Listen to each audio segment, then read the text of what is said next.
Hello বন্ধুরা, কেমন আছেন সবাই? আশা করি সবাই ভালো আছেন। বন্ধুরা, আমাদের গল্পগুলো যদি ভালো লাগে অবশ্যই লাইক করবেন আর কমেন্ট করে জানিয়ে দেবেন।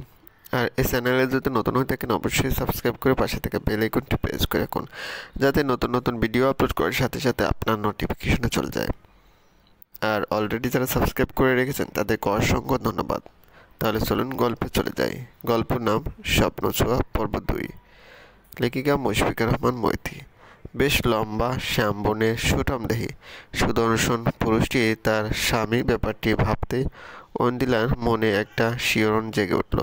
কিন্তু ভালো লাগাটা খুব একটা সময় স্থায়ী হলো না, যখন সামনে দাঁড়িয়ে থাকা ব্যক্তিটি ভনিতাবিহীনভাবে সুস্পষ্টভাবে বলল, বিয়েটা কেবল বাবার সম্মান রক্ষার্থেই আমি করেছি। এটা আমার কাছে কেবলই একটা ডিল, যেখানে তুমি এবং আমি উভয়ই দুটি পার্টি। প্রতিটি ডিলের মতো আমারও কিছু কন্ডিশন রয়েছে। তোমার যদি কোনো আপত্তি থাকে আমাকে নির্দ্বিধায় বলতে পারো। অন্দিলা ফেলফেলিয়ে অপরের দিকে তাকিয়ে রয়েছে। তার মনে হতে লাগলো একটা রোবটের সাথে সে কথা বলছে। কোনো অনুভূতির বালাই নেই মানুষটির মধ্যে। অঞ্জলির কাছ থেকে কোনো উত্তর না পেয়ে অব্র আবার বলা শুরু করলো। নির্বিকার চিত্তে বলতে লাগলো, আমার কথাবার্তা শুনে হয়তো তোমার মেজাজ খারাপ হচ্ছে। হওয়াটা খুব একটা অস্বাভাবিক নয়, কিন্তু আমি মানুষটা বরাবরই খুব ক্যালকুলেটিভ। লাভ লোকেশনের হিসেবটা বেশ ভালো করেই বুঝি। বিয়ে সংসারের মোহ আমার কোনো কালে ছিল না। আমার কাছে এগুলো ওয়েস্ট অফ টাইম মনে হয়, অহেতুক মায়ায় জড়ানো। আর যখন এই মায়া কেটে যায় তখন সব কিছু বিষাক্ত হয়ে যায়।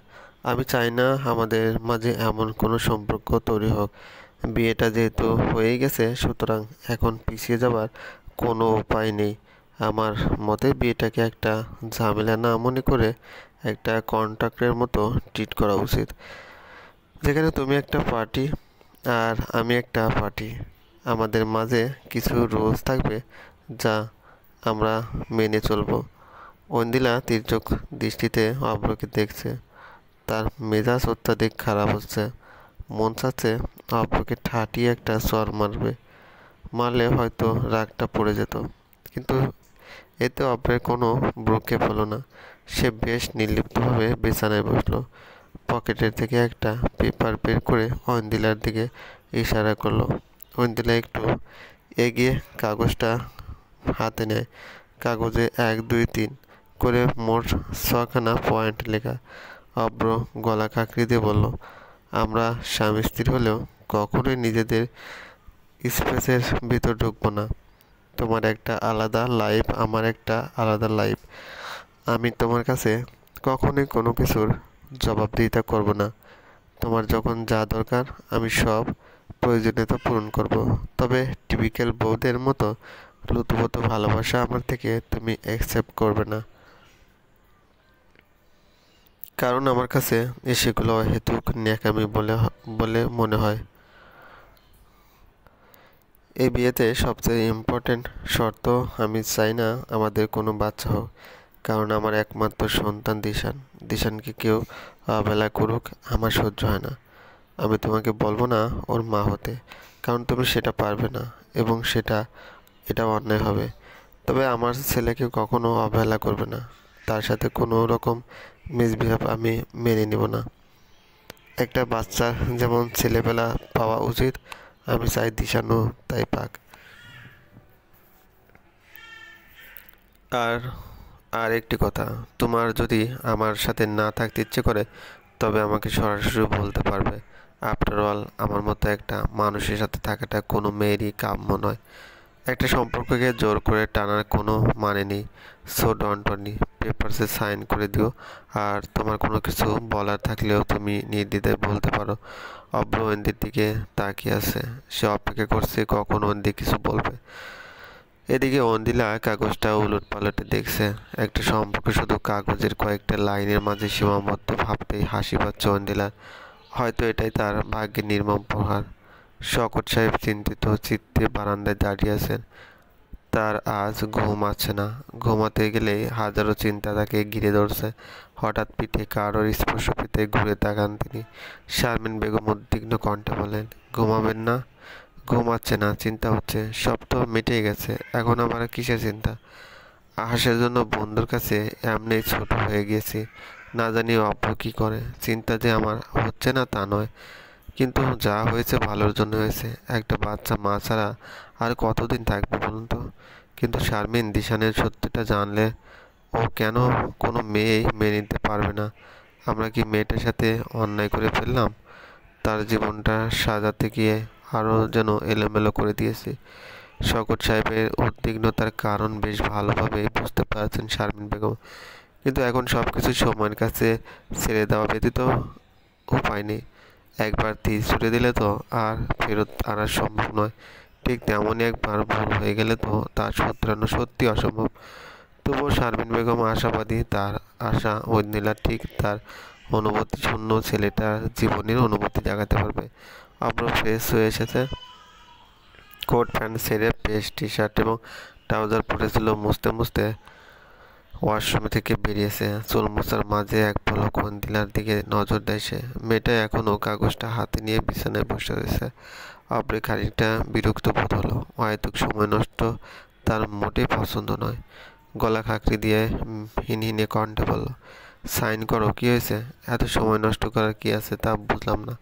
আমি যতটুকু জানি একটা ঢিলে দুই পক্ষের বক্তব্য রাখা হয়, কিন্তু এখানে শুধুমাত্র আপনার বক্তব্যগুলোই রয়েছে। আপনার মনে হয় না আপনি আমার উপর শর্তগুলো চাপিয়ে দিচ্ছেন? ঐন্দ্রিলার শান্ত গলার এরূপ উত্তরে খানিকটা চমকে যায় অব্র। মেয়েটিকে যতটা দুর্বল মনে হয়েছিল ততটা দুর্বল সে নয়। অব্র মুচকে এসে বলে, যাক, তুমি তো কথাও বলতে পারো, তাহলে তোমার শর্তগুলো বলে ফেলো। অব্রের কথায় ঐন্দ্রিলা ঠোঁটের কোণায় এক চিলতে হাসি ফুটিয়ে বলে, আমার কনসার্ন ব্যতীত আমাকে স্পর্শ করবেন না। আমার পরিবর্তিতে আমার পরবর্তীতে মাস্টার্স করার ইচ্ছে রয়েছে, তাতে বাধা দেবেন না। আর একটা কথা, স্ত্রী হিসেবে আমি আপনার জীবনে ততটাই হস্তক্ষেপ করব যতটা একজন স্ত্রী তার স্বামীর জীবনে করে থাকে। আমার যদি আপনার কোনো কাজে আপত্তি থাকে, আপনি সেটা করবেন না।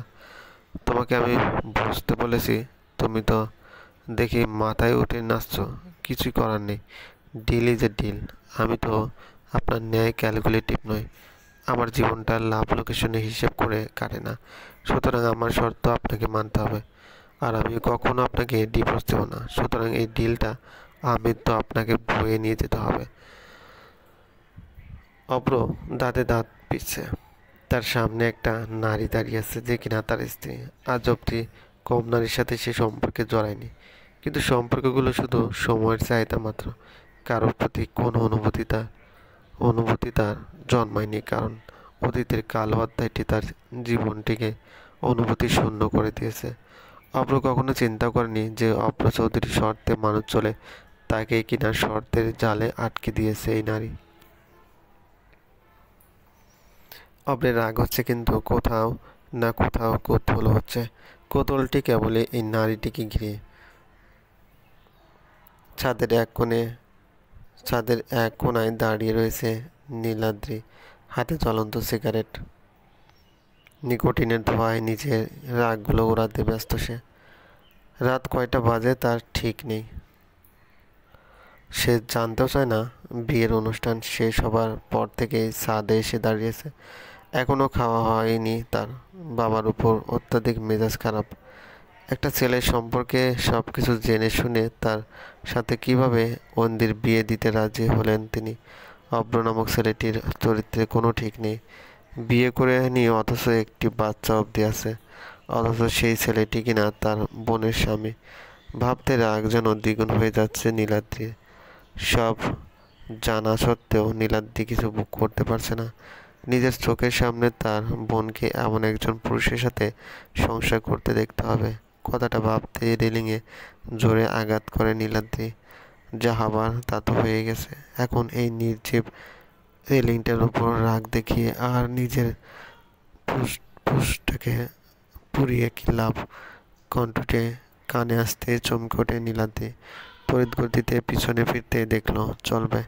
গল্পটি ভালো লাগলে অবশ্যই লাইক করবেন, কমেন্ট করে জানাবেন। আর চ্যানেলে যদি নতুন হয়ে থাকেন অবশ্যই সাবস্ক্রাইব করে পাশে থাকা বেল আইকনটি প্রেস করে রাখুন, যাতে নতুন নতুন ভিডিও আপলোড করার সাথে সাথে আপনার নোটিফিকেশন চলে যায়।